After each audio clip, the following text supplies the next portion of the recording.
I'll actually ask you something. Go ahead and ask me something. I'm going to.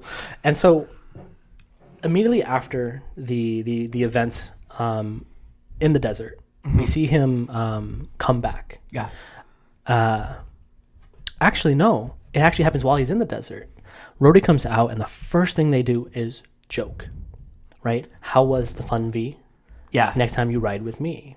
And when he comes back and he lands, it's the same tone. I think that's something that I picked up on right away was he can't express the trauma and he can't share his emotions to who we are told are his best friends. Yeah. So I'm is that a question or no? So I'm curious, especially because I know that you work with couples more than I do.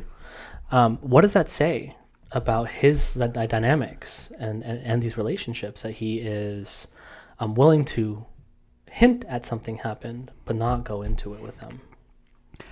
Which is what we all do in relationships, really, right? Like, how often do we actually turn to our friends or our partners and we say, this is what I'm really thinking. This is what I'm really feeling. I really need you to show up for me.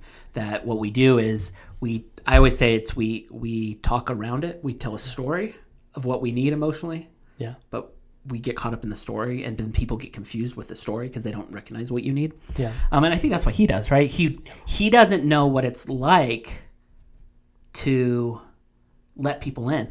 And I think it's poignant when he calls the press conference, right? So right after he gets back, he lands, he calls the press conference and he has everybody sit down. And the first thing that he says is, I never got to say goodbye to my father.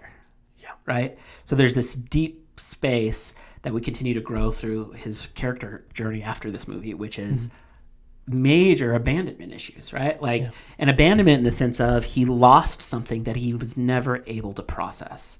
And because he was never able to process that loss, in a way, he's always used his intellect, his income, and all these things to keep people at a distance.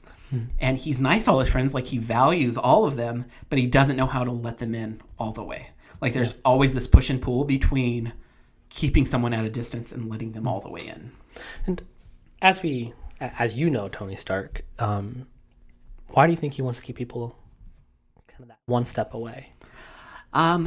If he was a client and he was sitting on my thing, I might hypothesize that he keeps people away because he'll lose them.